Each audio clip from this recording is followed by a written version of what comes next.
誠惶誠恐，最終我還是寫下了這篇1055解讀。最近有許多人叫我寫1055解讀，老實說，這種級別的主題我是不敢瞎說的。其實我在等待1年1度的財星峰會，先聽聽嘉賓們怎麼說。由嘉賓們開口指路，聽完那些真正的智囊的分析，我才覺得現在可以稍微斗膽的寫2句了。95歲的吳金蓮老先生用視頻跟我們講述了1055，但是讓我感受到震撼的是，他開口提到的第一個詞，竟然是30年前的95計劃。那一瞬間，我是有一種強烈的時空的穿越感。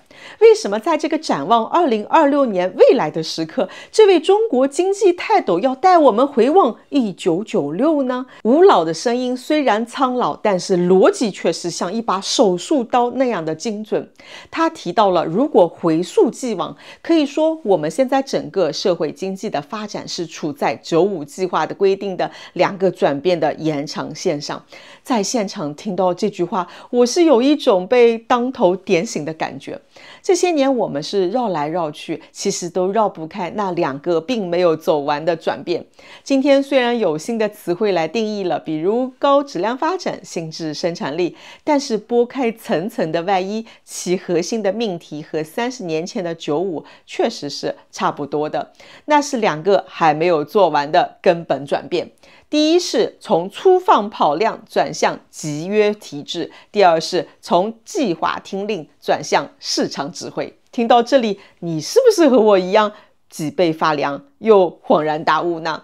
原來我們今天感受到的內捲和迷茫，本質上就是因為我們卡在了這2個轉變的半山腰上。吳老用了一個非常社會學的詞來形容這種尷尬，叫做新型2元經濟狀態。用學術的角度來說，我們許多的地方和許多的行業是存在着2種經濟體制的，1B 模式和2B 模式。什麼意思呢？我去查閱了資料，原來這個是1985年長江8·3輪會議上的重要思想。那一年，著名的匈牙利經濟學家科爾奈站在了搖晃的甲板之上，給剛剛起步的中國改革畫了一張極其經典的4象限圖。他把經濟運行的方式拆解的是明明白白，告訴我們改革究竟從哪裡來，要往哪裡去。首先是 1A 模式，這個就是我們的過去嘛，學術上叫做直接行政協調，也就是經典的蘇聯式計劃經濟。在這個模式裡邊，政府就像是一個軍隊的指揮官，我要你生產100噸鋼，你就可以生產100噸鋼，多1噸也是不行的。企業沒有自主權的，所有的資源、定價、銷售都是由紅頭文件來決定的。這個是我們早就拋棄的舊系統嘛，效率是極其低下的。其次是 1B 模式，這個就是我們最容易掉進去的陷阱了。學術上叫做間接行政協調。在這個模式裡，地方政府不再是直接下命令了，不再做指揮官了，但是它變成了一個嚴厲的家長。雖然他不再給企業下達硬性的指標了，但是他手裡可是掌握着批文、貸款、土地指標和特許權等等啊。他通過這些特別的看不見的手，在幕後影響着市場。我看好哪個產業就給誰餵奶，我不喜歡哪個企業，那我就不知道了。這就是科爾奈著名的父愛主義。在 1B 的模式之下，雖然表面上也是公司在跑的，看起來像是個市場經濟，但是贏家往往不是由消費者和市場來決定的，而是由那些能夠拿到父愛的人來決定的。環顧四周，我們都能夠見到不少的生意人仍然是這種模式吧，尤其是一些中西部的地區吧。最後是2B 模式。那什麼是2B 模式呢？學術上有一個叫做宏觀調控的市場協調。在這個模式裡邊，政府既不是指揮官，也不是家長了，而是變成了鐵面無私的裁判。政府只負責制定規則，比如法律、環保的標準等等。還有是調節的總量，比如貨幣政策、財政政策這樣子的。至於誰是贏家，誰的技術路線更好，完全是交給市場去博弈的。在這種環境下，企業不需要去討好李書記、王市長或者是唐主任了，只需要一心一意的討好市場。那這麼說，2A 模式是不是就是資本主義自由市場是最好的呢？當然不是了。它在學術上叫做無宏觀調控的市場協調。我們可以把它理解為19世紀初的那種原始的野蠻生長的資本主義，徹底的無政府主義，只有那隻看不見的手在起作用的。沒有中央銀行做調控的利率，也沒有反壟斷法，沒有勞動保護，也沒有環保的標準，這一切全憑供需關係的廝殺，弱肉強食的。在1913年之前，美國就是那個2A 模式的小白鼠啊。那個時候美國是沒有中央銀行的，政府也不是管貨幣供應的。那結果是什麼呢？雖然經濟增長是很快的，但是代價也是極度混亂的呀。平均每隔10到15年就要爆發一次極其慘烈的金融危機，銀行擠兌當然是家常便飯了。老百姓的存款說沒就沒了，為什麼呢？因為在2A 模式之下，沒有最後貸款人，沒有剎車系統，市場一旦瘋狂起來，就是直接衝下了懸崖。正是因為受夠了2A 模式帶來的這種過山車式的崩潰，美國人才在1913年捏着鼻子建立了美聯儲。美聯儲的建立標誌着美國正式從2A 模式切換到了2B 模式。而我們現在的尷尬是在於我們離開了1A，但是因為害怕掉進2A，結果一不小心有些地方就把一隻腳留在了1B 的那種父愛主義的模式裡邊。自己確實是操碎了心，但是也並沒有什麼好的結果啊。他們不僅管了宏觀，連微觀的技術路線和產業規劃也一起管了。父親濃郁的愛讓我感到窒息。1555的任務就是要把這隻腳拔出來，堅定地邁向2B。這個是我在1B 模式和2B 模式的啟發下對1555的理解，僅代表個人意見。如果你耐着性子看完了這份建議的第6部分，你就會發現，這其實就是一份拔腳指南嘛。要把亂伸的手收回來，在17條裡，文件罕見了用極其重的語氣，綜合整治內捲式競爭，並要破除地方保護和市場分割。這說的正是1B 模式的頑疾嘛。各個地方政府為了政績，這也搞補貼，那也搞園區，結果就導致了全國一盤散沙嘛，產能是嚴重的過剩的呀。文件給出的解藥是全國統一大市場，這就意味着以後不能是李達康書記一個人說了算了呀，而是要讓位於統一的市場基礎制度規則。這就是典型的從行政主導的1B 模式轉向市場法治的2B 模式。還要給野孩子發身份證。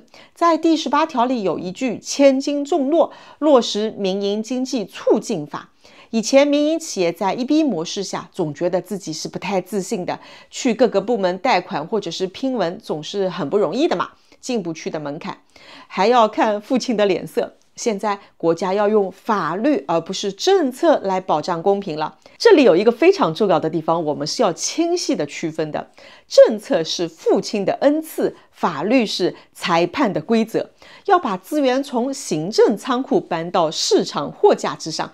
請你看看19條，加快完善要素市場配置。以前土地、資金、數據這些最值錢的東西都是在父親手裡攥着的。現在文件說要建立城鄉統一的建設用地市場，功能完善的資本市場，這就意味着要算細賬了，不能再讓低效的地方站着茅坑不拉屎了。請原諒我用詞比較粗魯，要盤活存量，讓資源流向真正能夠創造價值的地方。但是我們也是要清醒的看到，這隻腳並不是那麼好拔的。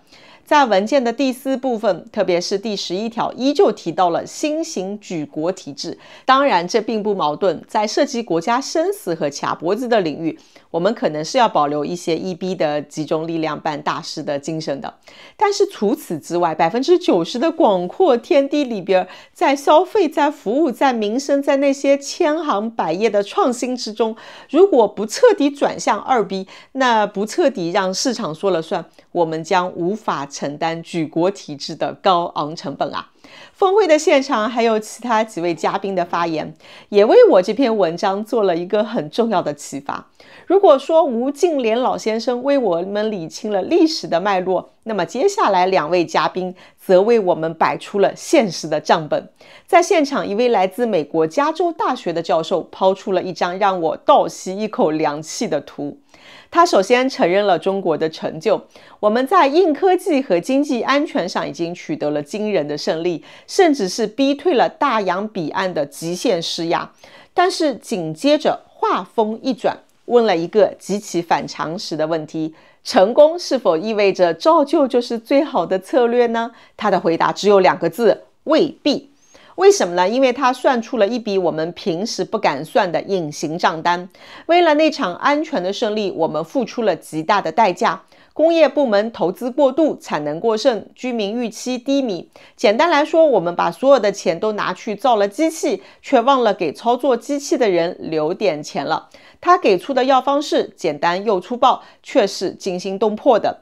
從2025年到2030年，每年把最終消費佔 GDP 的比重提高1個百分點。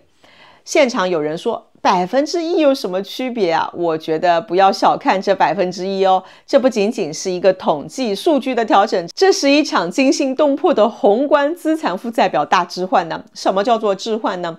過去我們的財政喜歡把錢變成鋼筋水泥，因為那個在賬面上它就是固定資產嘛，看得見摸得着。現在這1%就是要意味着把錢變成老百姓的開銷啊，這些東西在傳統的父愛面前往往被視為一種單純的消耗。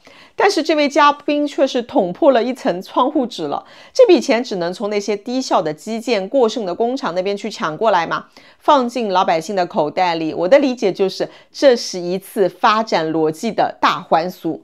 我們修了那麼多的長城，現在終於到該讓城牆裡的人過上好日子的時刻了。因為中國已經是足夠強大了，解決了戰略安全的問題。現在要把那些原本用來澆灌鋼筋混凝土的資源拿來澆灌我們的人民，這1%就是從強國通往富民的道路。每年的財星峰會都是對我經濟思想的一次提升，我能夠見到太多優秀的有思想的嘉賓的發言。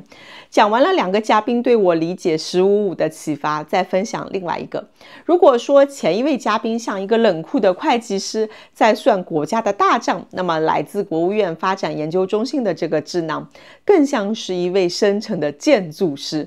他在審視這座大廈的地基，他一上台沒有談 GDP 增速，而是直接拋出了那張讓全場沉默的殘酷對比圖，並指出導致我國居民消費率長期偏低的原因是多方面的，但是最主要的還是社會保障相對不足、居民預期不穩、消費信心不強的問題。天哪，真敢說！為什麼我們中國人不敢花錢呢？是因為我們骨子裡愛存錢嗎？還是因為我們社會保障還沒有跟上呢？老百姓存錢，存的不是財富，存的是對未來不確定性的恐懼。所以這位智囊說，15.5主要解決2個問題。第一是釋放巨大內需潛力，注意這個詞要值得細品的。第二，實現高水平科技自立自強。這2個問題，一個是需求側問題，一個是供給側問題。但是最讓我感覺到腦洞大開的是，他提到了錢學森之問。什麼是錢學森之問呢？錢學森晚年提出了一個深刻的疑問，其核心內容就是為什麼我們的學校總是培養不出傑出的人才呢？注意了，他問的不是為什麼我們培養不出工程師，也不是為什麼我們考不了高分，他問的是傑出人才，就像是愛因斯坦、像喬布斯、像馬斯克那樣子，能夠憑借一己之力捅破天花板，開創一個新時代的顛覆性的創新者。你可能就會問，一個財經類的峰會為什麼要聊這個呢？我認為他在捅破科技自立自強背後那一層最難的窗戶紙。回顧過去幾十年，我們擅長的是從 E 到 M， 只要西方有了現成的技術路線，我們憑借強大的 EB 模式，能夠迅速的把規模做到極致嘛，把成本就殺到地板了。這個時候，我們需要的是執行力很強的工程師，是聽話的好學生。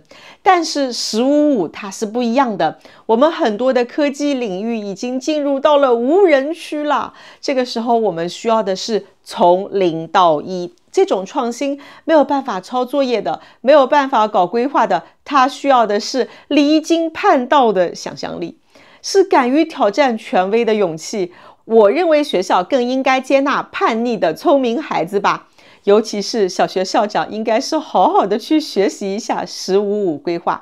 如果把小學校長和老師的思想做出一些改變，那麼憑借中國孩子那些聰明的基因，必然能夠讓我們走向科技自立自強。所以錢學森之問在今天其實是一個關於心智生產力的靈魂拷問。我們如果繼續用管小學生的方式去管科學家，用數論文的方式去考核創新，用怕出錯的心態去搞科研，那麼我們砸更多的錢，砸在豪華的實驗室，也只能造出二流的產品，造不出劃時代意義的神器的。如果我們繼續用聽話的標準去培養小學生，培養初中生，那麼我們如何實現科技強國的目標呢？這位智囊把錢學森之問擺在15-5這個話題之上，對我的感受是非常震撼的。我的理解其實是解決供給側的科技卡脖子問題和解決需求側的老百姓不敢花錢的問題，藥方竟然是同一個，那就是給人鬆綁。這就又回到了吳敬璉老先生提到的2B 模式，讓消費者有安全感，他才敢花錢；讓創新者有自由度，他才敢異想天開。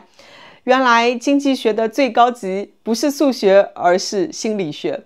我們苦苦追尋的新動能，它不藏在冰冷的機器裡，而藏在每個人心中那些被壓抑的創造力和慾望裡邊。只要把這些束縛解開了，15-5的答案其實早就寫好了。